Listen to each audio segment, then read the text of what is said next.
This morning we have a remarkable, startling invitation or calling of an apostle. It's startling because of how unexpected it would be that Jesus would call Matthew.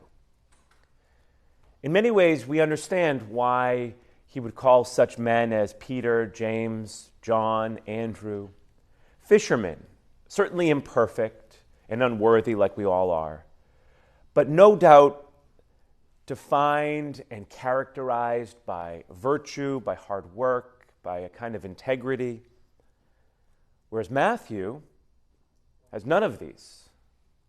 Certainly not a respectability. He is in many ways a cheat. He steals. He's a scoundrel. Not someone in any scenario that you'd think Jesus would not only call, but would invite into his inner circle, would invite to be an apostle. And yet, Jesus still calls Matthew. And Matthew follows him.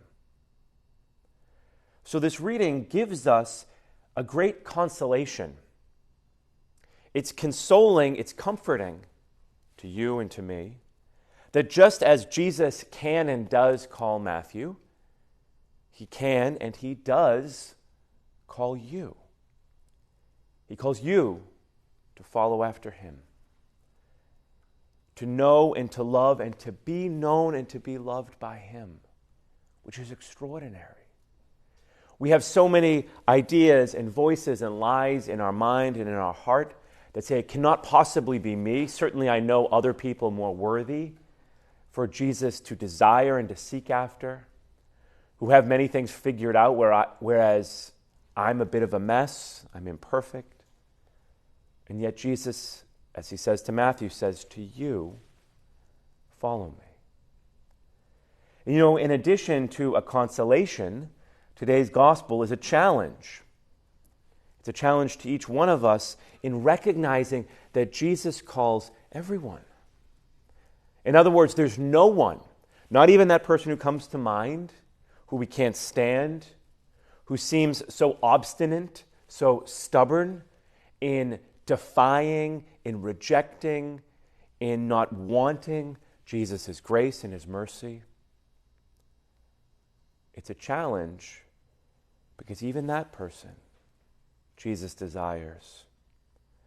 Because we discover that his mercy, his grace, his word was able to transform, to enter into the mind and the heart of Matthew, who cheated his people, who stole from them, who was so hardened of heart that it did not matter that those closest to him looked down upon him. But when Jesus gazes upon him with love and says, follow me, he does. And it's the same Jesus who not only calls us, but invites you and I to be an instrument of his mercy and his grace in the world, to continue to pray for, to intercede for, to speak to those, even the difficult ones, about his grace, his mercy, the cross, where our salvation, mine and yours and theirs, is one.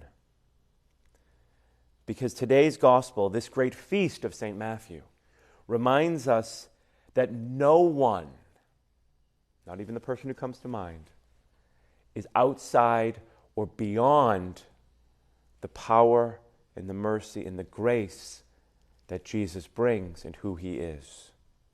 Because he can call, and does call, anyone, even you and me.